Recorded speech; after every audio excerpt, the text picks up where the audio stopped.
Okey, Assalamualaikum dan selamat pagi anak-anak murid yang saya kasihi. So, hari ini cikgu nak mulakan dengan bab 4, kereaktifan logam. Okey. Merujuk kepada bab 4 ni sendiri, apabila sebut kereaktifan logam, kita telah belajar bab logam ni semasa kita di tingkatan 1. Okey?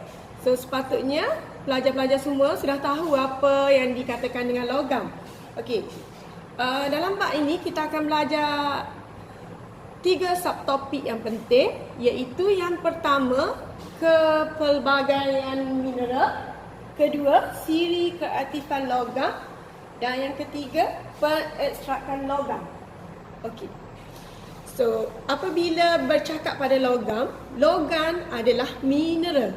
So, untuk yang pertama, kamu kena tahu apa itu masuk mineral.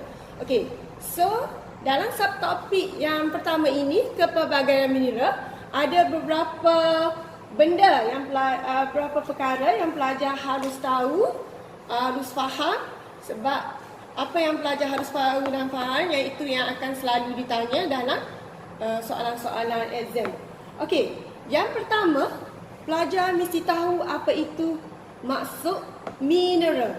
Okey, so mineral, okey, 3 poin menyatakan apa itu mineral. Mineral adalah adalah unsur ataupun sebatian yang wujud. Poin kedua, yang wujud secara semula jadi di dalam kerak bumi. Okey, itu objektif yang pertama dalam subtopik ini. Okey, objektif pertama ialah apabila pelajar dapat memberi maksud mineral dengan tepat. So, mineral biasanya soalan yang dibagi ni 1 markah. Jadi apabila hilang salah satu 3 poin ini, so markah 1 markah itu tak dapat diberi. Okey, so maksud mineral mesti mencakupi 3 poin ini. Yang pertama, merupakan unsur ataupun sebatian yang wujud secara semula jadi di dalam kerak bumi. Okey, so secara random je, mineral ini apa bahan yang ada di bawah kerak bumi. So bukan bawah tanah, bawah-bawah lagi, bawah kerak bumi. So apabila benda yang jumpa kat bawah bumi tu, dia biasanya berbentuk pepejat ataupun hablo. Okey. So benda ini kita panggilkan mineral. Okey. So mineral ini merupakan unsur ataupun sebatian. Okey. Dalam pengertian ini, pelajar seharusnya tahu apa itu unsur, apa itu sebatian. Okey. So, apa kaitan dengan logam? Okey. So, logam itu adalah sebahagian daripada unsur. Okey. Sebatian begitu juga. Sebatian mengandungi unsur. Sebatian juga mengandungi logam ataupun bukan logam. Okey. Yang kedua, okey, yang pertama kita sudah tahu apa itu masuk mineral. Okey, yang kedua kita pergi kepada definisi bagi unsur dan sebatian. So ini hanya nak recall apa yang kamu sudah belajar semasa di form 1. Okey. So unsur merupakan bahan yang ringkas. Bahan ringkas yang tidak boleh dipecahkan kepada benda yang lebih kecil.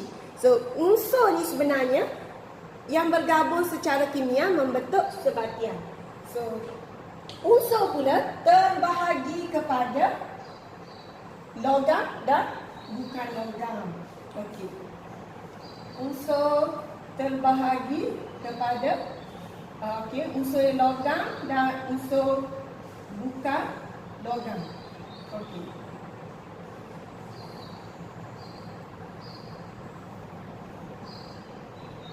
Okey. Saya nak recall awak punya memori secara sebentar lalu apa yang dikatakan dengan logam dan bukan logam.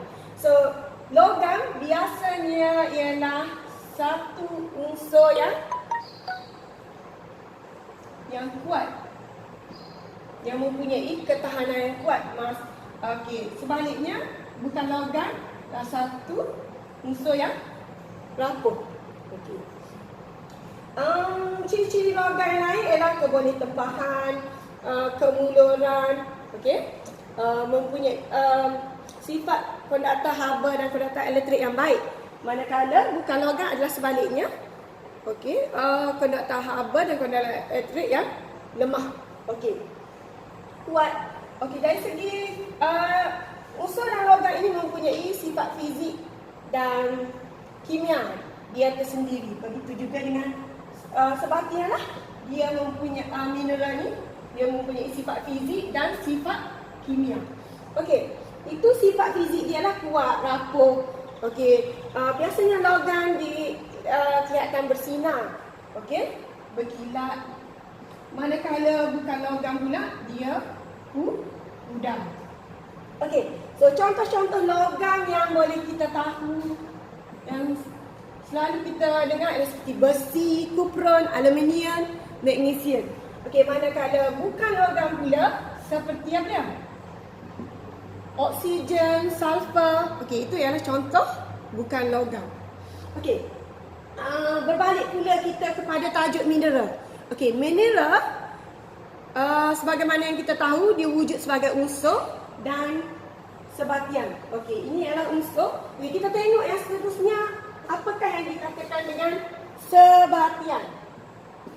Okey, sebatian ialah terdiri pada gabungan dua atau lebih unsur yang berpadu secara kimia. Itu sebatian. Okey. Kebanyakan unsur yang wujud di dalam kerak bumi adalah dalam berbentuk sebatian. Okey, hanya sebahagian unsur saja yang boleh ditemui dalam kerak bumi ini sebagai unsur saja. Okey, ini kenapa? Okey, saya akan terangkan selepas ini. Kenapa kebanyakan mineral yang wujud dalam kerak bumi ini adalah sebatian. Okey, kita pergi lebih lagi pada sebatian. Okey, sebatian adalah gabungan dua atau lebih unsur. Kebanyakan sebatian di dalam kerak bumi ini terbentuk kerana unsur-unsur dalam kerak bumi ini dia tidak boleh hidup bersendirian. Okey, kerana unsur ini dia sangat aktif. Okey, kalau dia wujud bersendirian, dia akan menyebabkan letupan, memberi kesan pada kerak bumi, kesan yang tak baik lah. Okey, sebab itulah kita dapati kebanyakan mineral dalam kerak bumi ini wujud sebagai sebatian. Okey, contoh sebatian di dalam kerak bumi yang kita tahu biasanya sebatian oksida, sebatian karbonat, dan sebatian sulfida. Okey. Contoh dia ialah yang kita boleh tahu ialah kalsium karbonat. Okey, kalsium karbonat ini ataupun nama pasar dia ialah batu kapur. Okey, kalsium karbonat adalah sebatian. Okey, sebatian merujuk pada definisi dia ialah gabungan unsur-unsur, dua atau lebih unsur. Okey, maksudnya sebatian kalsium karbonat terdiri pada 3 unsur, iaitu unsur kalsium, unsur karbon dan unsur oksigen. Okey, so jelas tak apa itu unsur dan apa itu sebatian? Okey, unsur biasanya satu nama saja. Contoh dia ferron, aluminium, magnesium, kalsium, kalium, natrium, itu unsur. Okey, unsur pula terbagi pada logam dan bukan logam. Okey, sebatian. Okey, satu lagi yang sinonim dengan sebatian ialah sebatian terdiri pada unsur logam dan bukan logam. Okey, so boleh masukkan bawah ni lagi terdiri pada unsur logam dan bukan logam. Okey, ada juga sebatian yang terdiri pada bukan logam dan logam. Tapi overall sebatian ialah gabungan antara unsur yang logam dan unsur bukan logam. Okey? Okey, contoh yang mudah pada saya nak bagi.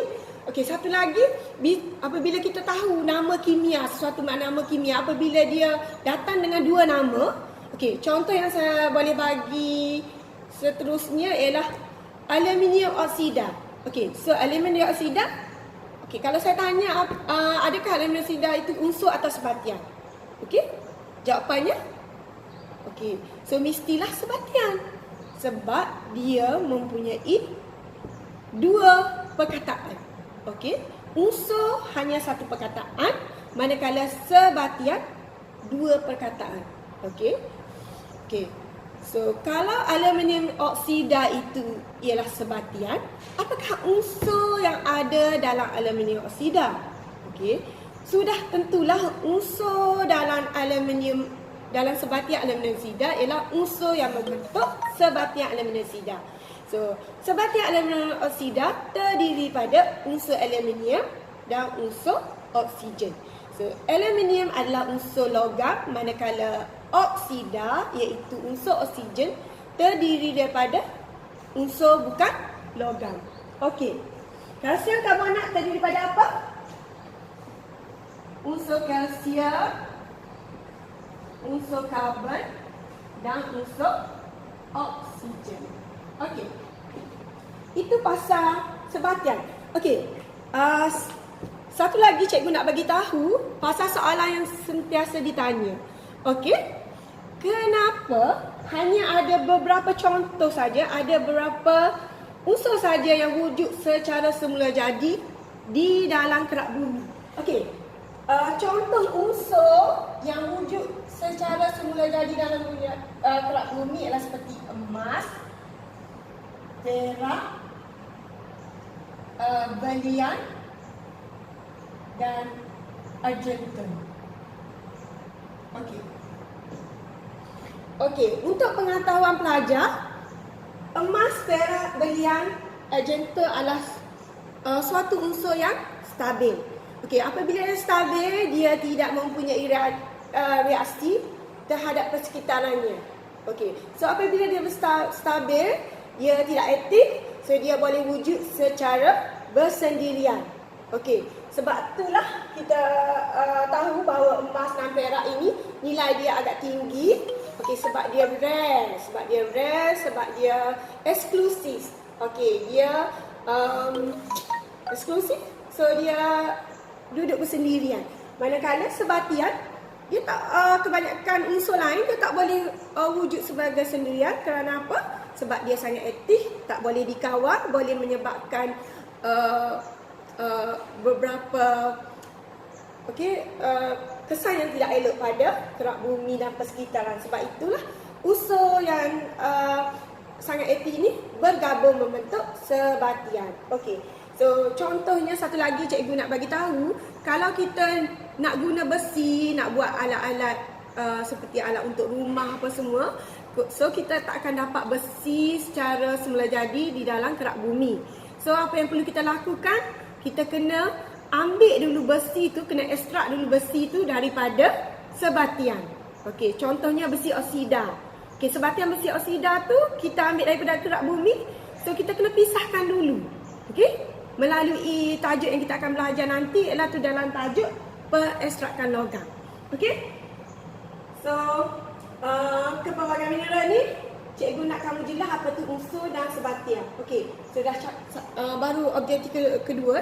Objektif pertama ialah kena tahu definisi mineral, unsur dan sebatian. Yang kedua ialah kena tahu contoh-contoh.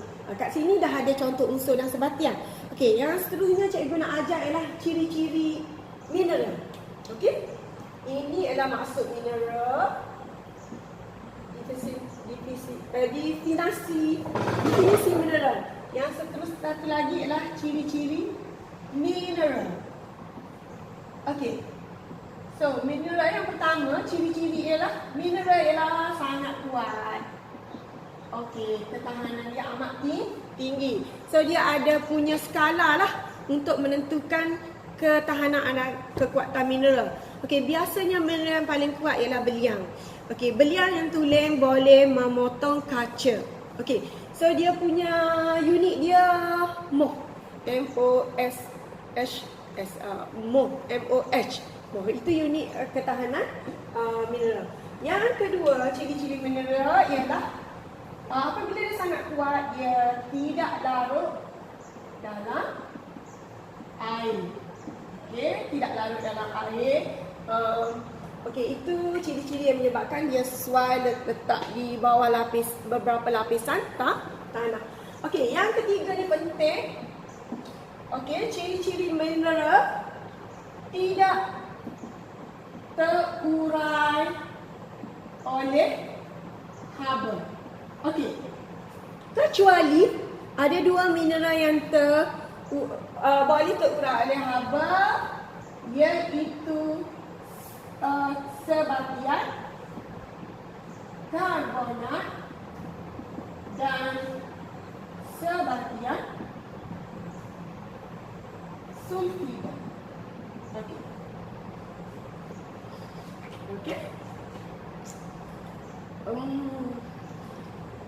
Okey. Ciri-ciri mineral. Okey. Bercakap mengenai sebatian pula. So saya akan ajak awak kenal beberapa nama sebatian yang agak sukar dikenal pasti.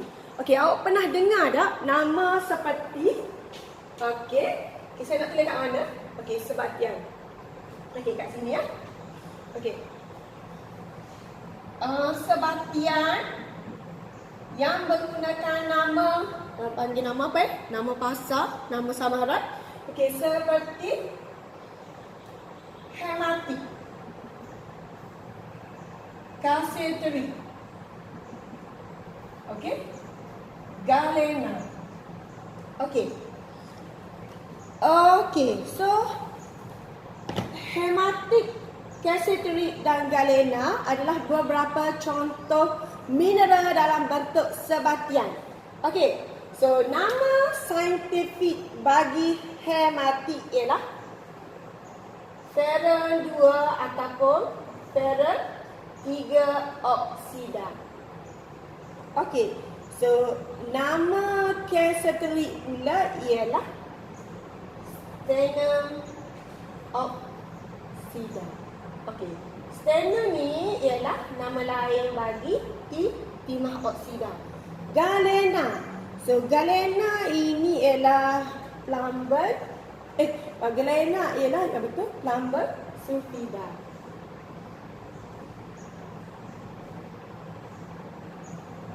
Okey, dia ada beberapa lagi nama lain. Okey, selain pada hematik, calcium, galena, dia ada kuarza. Kuarza biasanya sejenis pasir ataupun nama saintifik dia ialah silikon dioksida. Okey, kalsium karbonat. So kita tengok berbalik pada contoh kita hematik. Hematik adalah sebatian iaitu nama saintifiknya Feron 2 oksida ataupun Feron 3 oksida. So sebatian hematik ini mengandungi dua unsur iaitu unsur feron dan unsur oksida. Okey, calcium pula ialah sebatian mengandungi unsur stannum dan unsur oksida. Manakala sebatian galena mengandungi unsur plumber dan unsur sulfur. Okey, itu ialah contoh-contoh sebatian. Okey, dan contoh-contoh unsur yang terdapat di sebatian. Okey. So, clear dengan objektif yang seterusnya. Okey. Yang seterusnya saya nak ajak awak ialah pasal satu sebatian yang agak glamour. Okey. Kalau dalam sains ni dia ada beberapa benda yang familiar, contohnya oksigen ialah benda yang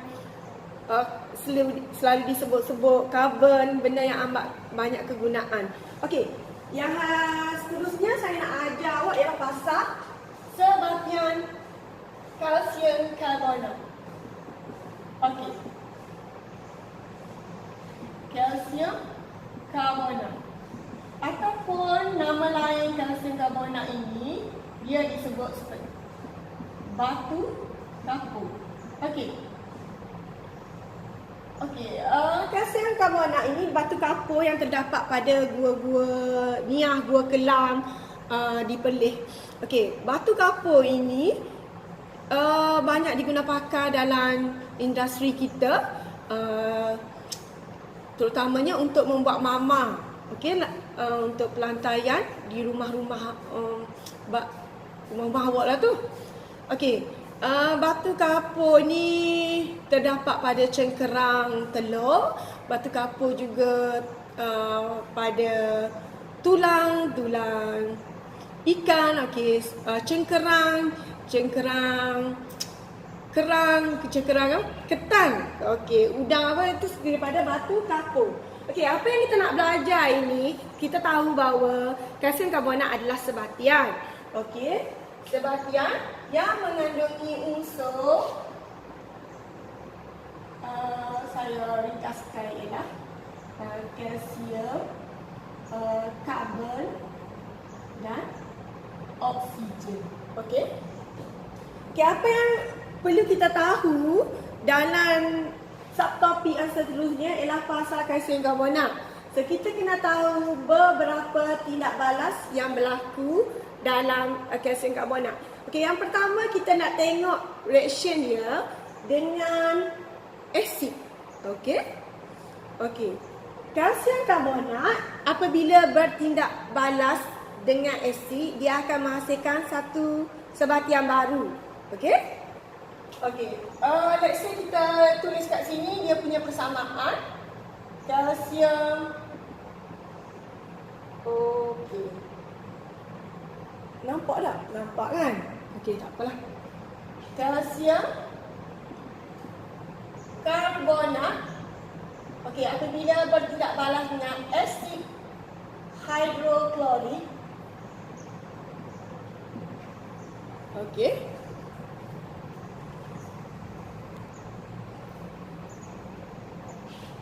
Menghasilkan kalsium klorida. Okey. Dan membebaskan karbon dioksida dan juga hasil sampingan ialah air. Okey, mengapa ini terjadi? Okey. Biasanya persamaan tindak balas kimia, dia ada bahan yang bertindak balas dan dia ada hasil tindak balas. Okey, bahan yang bertindak balas di sini ialah kalsium karbonat dan asid hidroklorik. So, apabila dua bahan ini bertindak balas, dia akan menghasilkan sebatian baru, kalsium klorida. Okey, bagaimana kalsium klorida ini terhasil? Jadi secara ringkasnya saya bagi tahu dari sudut untuk memudahkan kefahaman awak ialah macam mana dia sali macam tu. Okey. So sekarang ni ada kalsium karbonat dengan asid hidroklorik ni. Kalsium ni dia akan bergabung dengan hidroklorik membentuk kalsium klorida. Okey. Asid pula bergabung. Asid ni adalah terdiri pada unsur hidrogen kan? Okey. Unsur hidrogen akan membentuk air. Manakala unsur karbon dan oksigen itu yang ada kat sini net ni. Okey, unsur karbon akan membentuk dengan oksigen akan membentuk karbon dioksida. Asid H dengan unsur oksigen ini akan membentuk air. Ya? Okey. So maksudnya bahan yang hasil tindak balas itu mesti mempunyai bahan yang sama sebelum bertindak balas. Okey, macam mana ia terhasil? Dia hasil daripada pergabungan dua bahan tu. So nama dia pun kena combine. Okey, contoh lain saya bagi. Kalau kalsium karbonat dia bergabung dengan asid sulfurik. So nama dia jadi kalsium sulfat. Okey. So biasanya kalsium sulfat, kalsium klorida ini adalah nama bahagian sebatian yang baru. Okey. Itu persamaan pertama. Persamaan kedua ialah tindak balas kalsium karbonat dengan oksigen. Okey. Mengapa? Biasanya oksigen, kalsium karbonat, oksigen ni kita tahu, oksigen ni daripada persekitaran lah.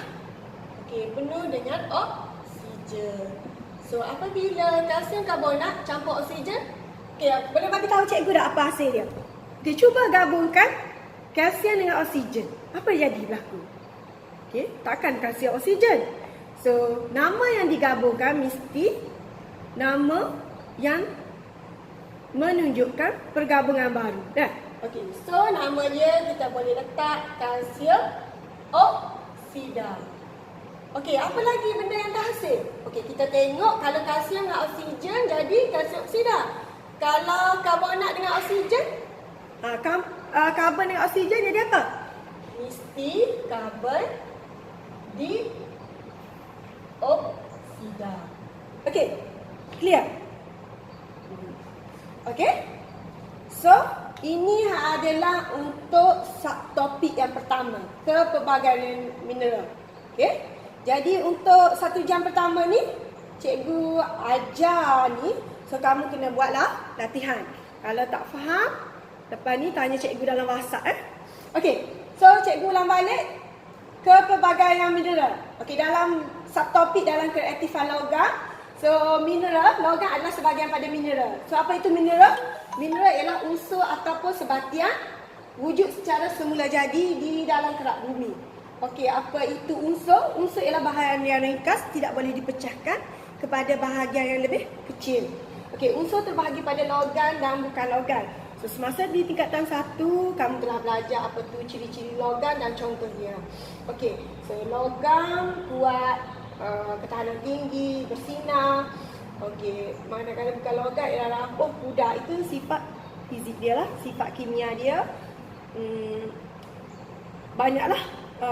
Sebagaimana kamu tahu dia mineral. Contohnya apa lagi sifat dia? Dia boleh bergabung dengan benda-benda lain membentuk sebatian. Contoh unsur yang terdapat di dalam kerak bumi, iaitu mineral yang berada bumi hanya ada sebilangan saja, iaitu emas, perak, berian dan argentin. Kenapa hanya sebilangan saja unsur yang wujud dalam mineral ini sebagai unsur? Sebab apa? Sebab mereka ini ialah bahan-bahan ini tidak aktif. So apabila tidak aktif, dia wujud sebagai bersendirian. Kita tengok sebatian pula. Sebatian adalah gabungan 2 ataupun lebih unsur. Apabila gabungan 2 lebih unsur, unsur kebanyakan adalah daripada logam dan bukan logam. Sebatian yang ada dalam bumi ini yang perlu kita tahu ialah sebatian oksida, sebatian karbonat dan sebatian sulfida. Contohnya saya bagi contoh yang lain lah. Saya bagi contoh lambang sulfida. So lambang sulfida ialah sebatian terdiri pada unsur lambang dan sulfida. Kenapa kebanyakan mineral dalam kerak bumi ini terdiri pada sebatian? Kerana kebanyakan unsur-unsur adalah sangat aktif. Jadi unsur-unsur ini bergabung untuk membentuk mineral yang stable. So masih dalam bab ini, yang seterusnya, objektif yang seterusnya, kita nak tahu apa itu kalsium karbonat. So kalsium karbonat ialah sebatian. Nama lain bagi kalsium karbonat ialah batu kapur. So kalsium karbonat mengandungi unsur kalsium, karbon dan oksigen. Sebagaimana kita tahu, kalsium karbonat ini banyak kepentingannya dalam kehidupan seharian kita. Dia boleh dijadikan bahan binaan, lantai mama, banyak membentuk cengkeram telur, cengkeram ketang, udang. Apa lagi? yang penting dan perlu kita tahu dalam kalsium karbonat ialah persamaan dia. Okey, biasanya kalau dalam kelas kita akan buat dua eksperimen ini. Eksperimen yang menunjukkan tindak balas kalsium karbonat dengan asid hidroklorik, satu lagi kalsium karbonat dengan oksigen. Okey. Kalsium karbonat dan asid hidroklorik bergabung membentuk kalsium klorida, karbon dioksida dan air. Okey. Apabila kalsium karbonat bergabung dengan oksigen akan membentuk kalsium oksida dan hasil sampingannya ialah karbon dioksida. Okey. Itu saja pasal bab 4.1. Okey. Cikgu lupa. Okey, yang perlu kamu tahu lagi adalah nama-nama sebatian. Okey? Seperti hematik, kesetrik dan galena. So, kamu kena hafal benda ni. Biasanya untuk jawab soalan objektif, soalan pengetahuan. Okey, kalau hematik tu, okey, apa nama sebatian dia? Ferrum oksida. Okey, maksudnya hematik daripada unsur ferrum dan oksigen. Kalau kesetrik, stannum oksida. Maksudnya kesetrik adalah sebatian yang terdiri pada stannum dan oksigen. Okey, yang seterusnya adalah galena, terdiri pada lambert dan sulfida. Okey? Okey, so sampai kat sini saja untuk 4.1. Jumpa lagi kita pada subtopik yang seterusnya.